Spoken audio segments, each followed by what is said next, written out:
राकेश जी, अब तो ये पब्लिक डोमेन में बात आ चुकी है। दारा सिंह चौहान ने समाजवादी पार्टी छोड़ दी है। खबरें ये भी हैं कि कल वो बीजेपी ज्वाइन करने वाले हैं। तो लोग कह रहे हैं कि बीजेपी ने एक बहुत बड़ी वॉशिंग मशीन बना ली है ऐसी, जिसमें सारे पार्टी विपक्षी पार्टियों के नेता जैसे ही आते हैं धूल डाल के एकदम साफ हो जाते हैं, neat and clean.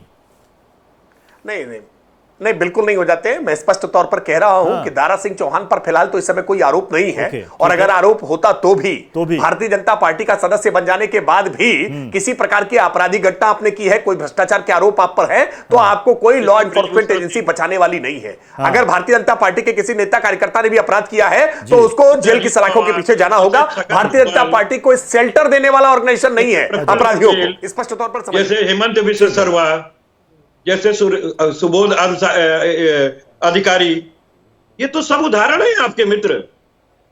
Ajit Pawar साहब, नहीं आप बिल्कुल उदाहरण, प्रधानमंत्री जी ने अरे भाई आप पक्ष में हैं, ले जाइए लोग डॉक्यूमेंट सेव कर, ये तो सबसे बड़े भ्रष्टाचारी है और अजीत पवार को ले लिया।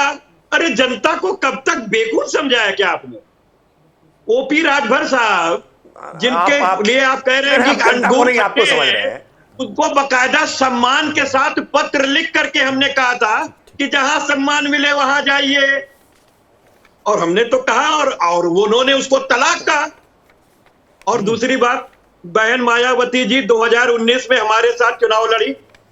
पहले प्रेस कॉन्फ्रेंस में उन्होंने कह दिया कि भारतीय जनता पार्टी का षड्यंत्र था जो गेस्ट हाउस कांड था, और उनसे संबंध हमने नहीं तोड़ा।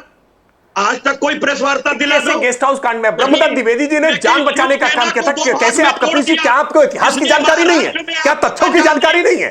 मायावती जी ने कभी ये बात नहीं कही है। गेस्ट हाउस कांड में समाजवादी पार्टी के द्वारा प्रायोजित गुंडों ने मायावती जी की इज्जत आबरू पर हमला करने का काम किया था, उनकी हत्या का षड्यंत्र रचने का काम किया था। गाली दे करके आपके पार्टी से बाहर निकले, आपके गठबंधन से बाहर निकले।